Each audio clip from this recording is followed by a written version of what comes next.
Hello friends, in today's session we will discuss about polymers. So let us see the fundamentals of polymers. Polymers are very high molecular weight compounds which are formed by a repetition or union of large number of monomer molecules or large number of simpler molecules. Examples can be starch, polymeryl chloride, polythene and much more.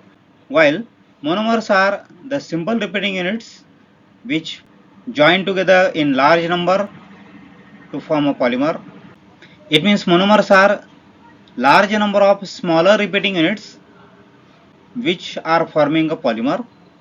Examples can be vinyl chloride, ethene, propylene and much more.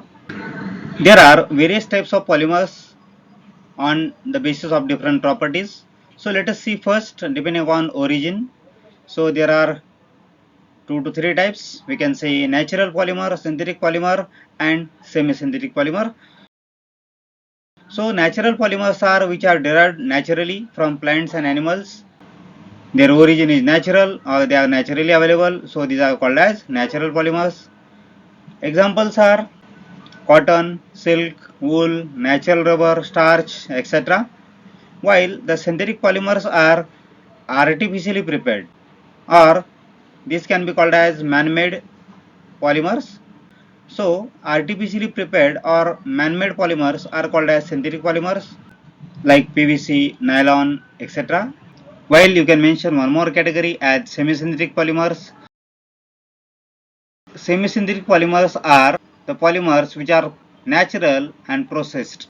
So semi-synthetic polymers are formed by processing natural polymers, so that are called as semi-synthetic polymers. Now the next topic is functionality of monomer. What is the functionality exactly? So functionality is nothing but number of reactive sites or reactive groups.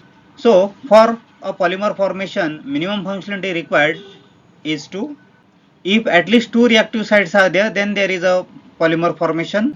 It means the minimum reactive sites for the formation of polymer are 2.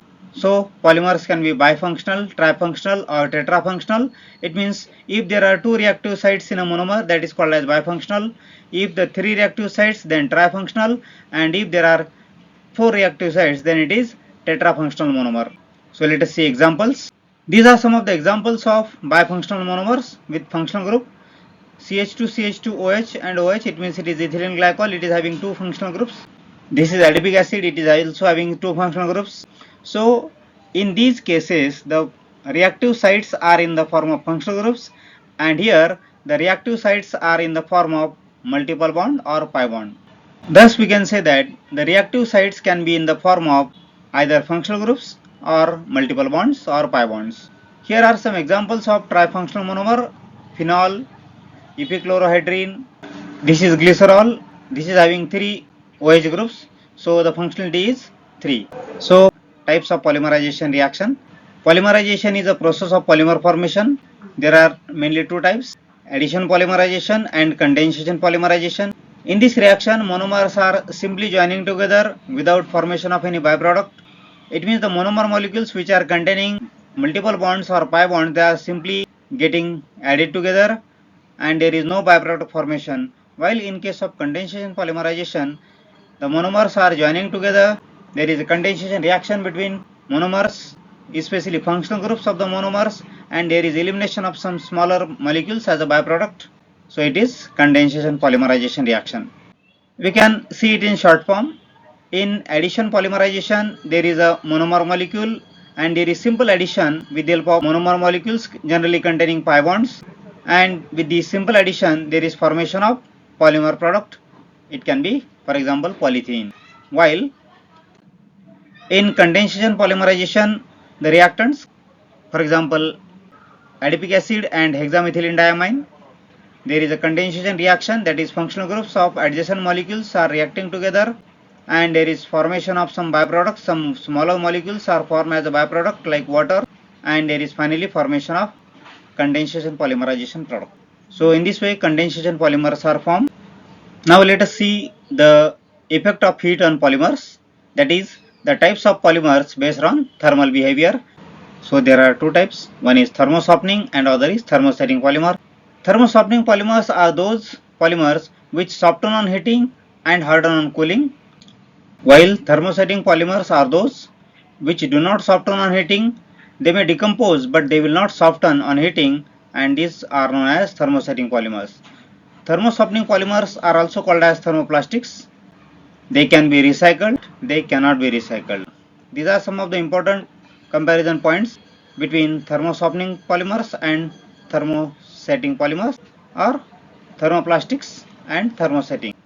These are formed by addition or chain polymerization reaction, while these are formed by condensation polymerization reaction.